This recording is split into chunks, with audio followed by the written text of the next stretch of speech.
tafiditra ao anatin'ireo mpankafy fiara kely Daniel Rakoto. Anisan'ireo olona mahavita amin'ny fo maraina mihitsy izy taloha mikaroka izy tony eny amin'ireo brokanty.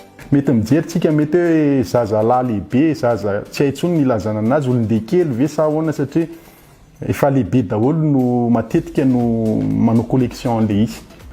Misy izy natao 24e dia misy izy ny 18e efa somary lehibe fa reto zany dia presque 1,43 daholo. Lafo fa mampiady mivady izy indraindray rehefa ohatra ka tsy fampiarana dia indraindray misy manao zalahy hoe caisse noire ty fa tiako dia vidiko tsy teneniko any. Dia rehefa mandeha maraina be dia mitety an'io friperie rehetrarehetra io mitady. Tena mitady hoe miaritra kely izy ny fitenenana.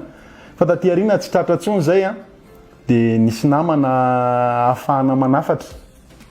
Ary mbola azavaiko ilay izy satria misy manontany anaty pejy hoe manamboatra ve ianao? Ilay izy tsy amboarina eto fa afarana.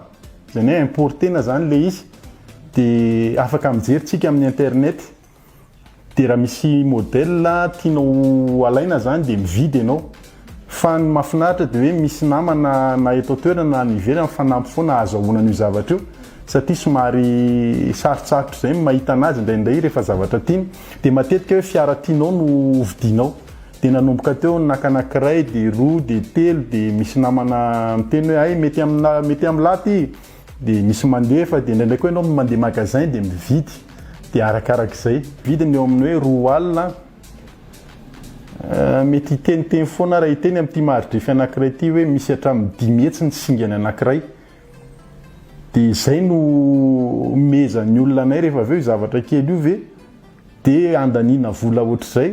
Fa mitovy amin'ny vehivavy ihany io hoe misy kiraro tiako ariko na efa manana hafa ary dia mividy hafa ihany mitovy amin'ny lehilahy koa io hoe fiara tena iziny fa mahafinaritra anahy fa andaniako ny volako io dia izay ilay hoe passion amin'ilay izy. Raha ny an'ny mistera indray dia tamin'ny fahita lavitra no tseren'ny fitiavan'ny tony fiara kely tony. Tamin'ny fotoana anankiray nahita tamin'ny télé nisy club izay nanao exposition tamin'ny télé dia nanomboka teo nahita hoe mahafinaritra ilay izy.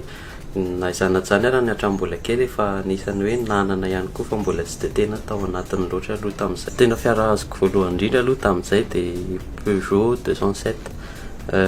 Ny fiara tena namarika anahy kosa nefa ny dia Golf Type 1 satria ohatran'ny ankabeazan'ny olona dia izy automobile nanany ihany no ataony aloha voalohany. Dia nahazo an'izay ahako dia taty aoriana nefa ny loha nalefako ilay satria niova thème tanteraka dia nandefa ny reny rehetrarehetra ireny. Izany hoe nivarotra zany.